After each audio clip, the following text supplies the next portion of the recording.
Hello everyone and welcome to a new watercolor tutorial. Today we are going to paint this lovely deer. I'm painting with the Komorebi watercolor palette and Arches watercolor paper. I hope you have your reference photo ready and your sketch, and let's begin. I'm going to mix just some water, and the lightest areas on our fawn are the little dots here. So we should leave them out. So at first we just want to fill in everything with a base tone, and here I'm just mixing a little bit of silver.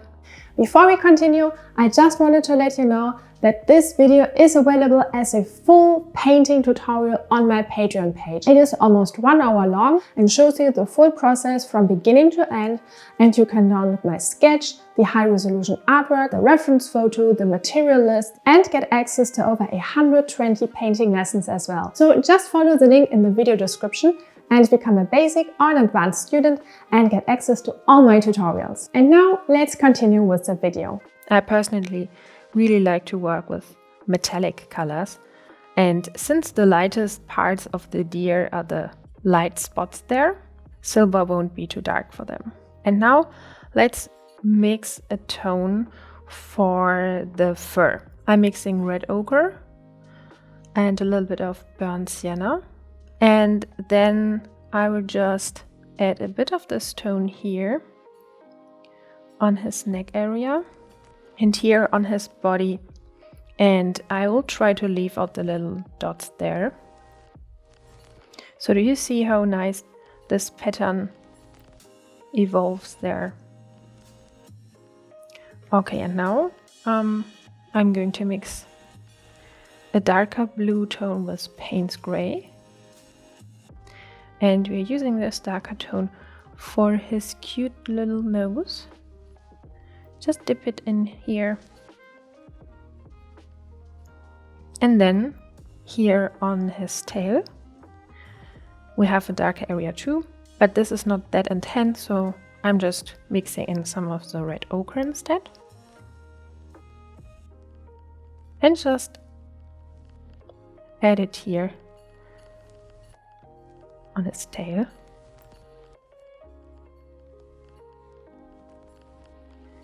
A little bit around the dots. You don't want to go over the dots here. It's almost half dried, so it won't bleed that strong anymore, which is good. Okay, now we can let it dry and just add the next layer. So now it is dried. I used a hairdryer for it because I'm so impatient. But you can also just wait and do it like you want. And now let's work on the details. And I'm going to start with mixing a color for his eye. And I just mix azurite blue and Payne's Gray. So I'm going to fill in his eye. And I'm using a detail brush from Trekell for it. I'm going to treat the dark combinations like one shadow now. So we want to mix one shadow color here.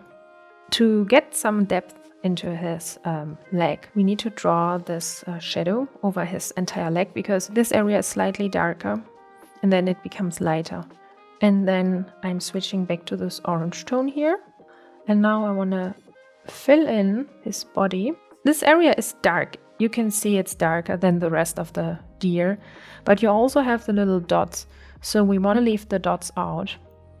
Of course, you can add a watercolor medium that you can put on the dots and then paint over them. I personally just can't work with these kind of mediums, so I will just leave these out. Or if I want to have some lighter effects, I always work with gouache on top. For me, this is like the best method, but you can try out what works best for you, of course. Now let's focus on his super cute face. I will begin with the eye again. So I will just mix in a bit of gray. So we want to make sure that we get his facial expression as best as we can to really paint the cuteness. Then he has around his eye like lots of little tiny shadows and details, and we want to paint them because they are important for the expression that he has. Now what we can do to refine the deer is to add contours on certain areas. So I'm going to start here with this back, and I will use burnt sienna and just add a contour. So this is helpful because we have this very loose area, and while we are adding a contour, it kind of looks more contained and tidy. So I'm going to do the orange contours everywhere where I can see them, but we also have blue contours here, for example, and here. But while we have the orange paint on the brush, let's just add the orange contours first.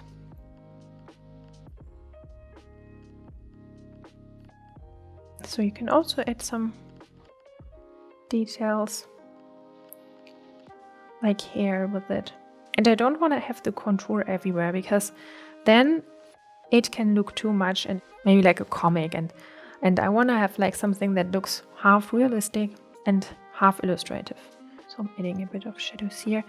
And now, since we have almost finished the fawn, now what you can do is just have a look at your reference photo and your painting and see where you can still find shadows.